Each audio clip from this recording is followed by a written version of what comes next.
হাতের ঝিলের আগের দুটি পর্বে আপনাদের হাতের ঝিলে বোট জার্নি কেমন হয় সেটা দেখিয়েছিলাম।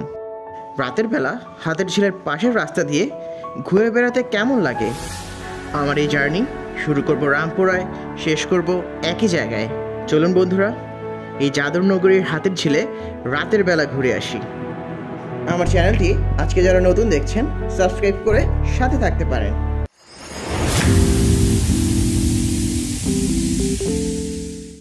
আমি বর্তমানে আছি রামপুরায়, যাব পুলিশ প্লাজার দিকে। আর যতটুকু পারি চেষ্টা করব কোন অংশগুলো বেশি সুন্দর লাগে তা তুলে ধরার জন্য।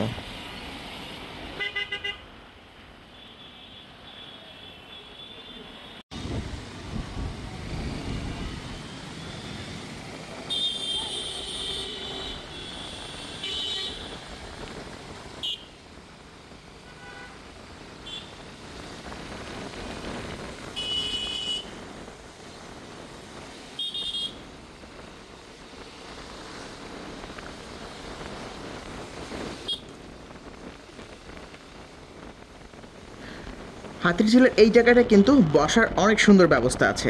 যারা এদিকে ঘুরতে আসবেন অবশ্যই এখানে বসে সুন্দর সময় কাটাতে পারবেন।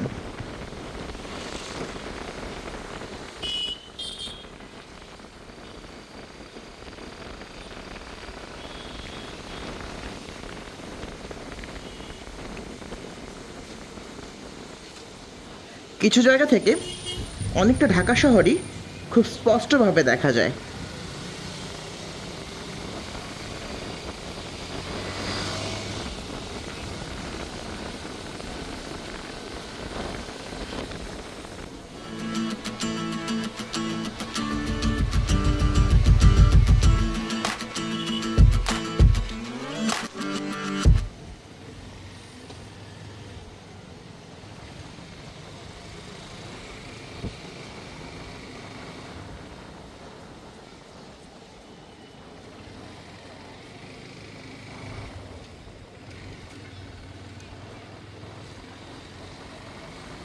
এই ব্রিজটা থেকে হাতির ঝিল দেখতে অনেক সুন্দর লাগে রাতের বেলা।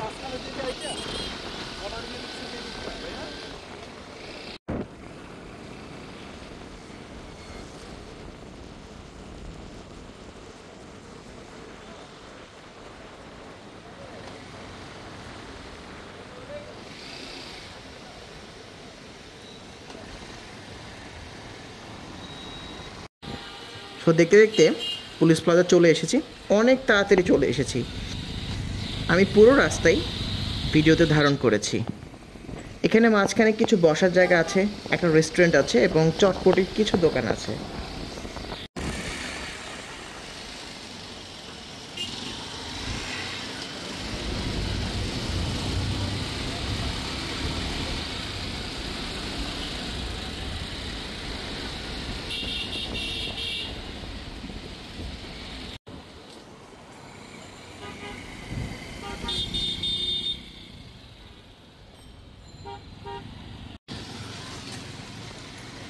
পুলিশ প্লাজার মোড়ে একদম চলে এসেছি।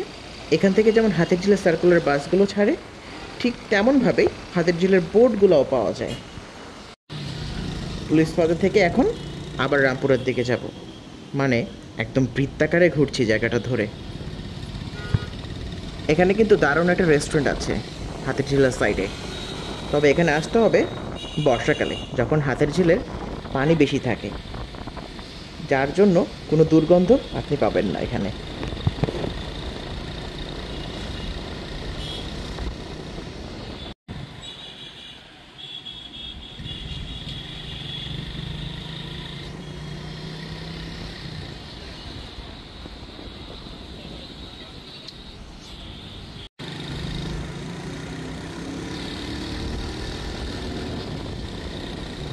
হাতির ঝিলের এই জায়গাটার একটা বিশেষ গুরুত্ব আছে।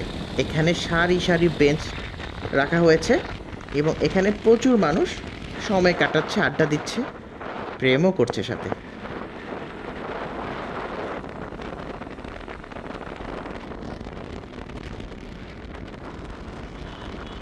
হাতির ঝিলের রামপুরের বীজটা এখান থেকেই চোখে পড়ছে।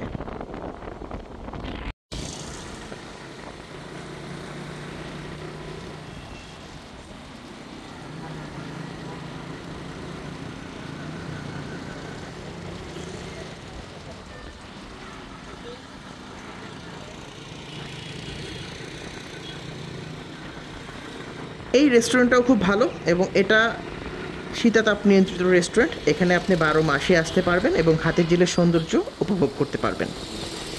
একটা ব্যাপার অনেকেই জানে না, এই রেস্টুরেন্টের পাশেই আপনি প্যাডেল বোটে করে কিন্তু হাতির ঝিলেও ঘুরতে পারবেন। বলতে বলতে হাতির ঝিলের রামপুরা ব্রিজে চলে এসেছি। আমার জার্নি হাতির ঝিলের রাতের বেলার প্রথম পর্ব এখানেই শেষ করছি। যদি ভালো লাগে বা যদি আরও কিছু জানতে চান আমাকে কমেন্ট বক্সে জানাতে পারেন। আর যদি আমার চ্যানেল সাবস্ক্রাইব করা না থাকে সাবস্ক্রাইব করে সাথে থাকতে পারেন।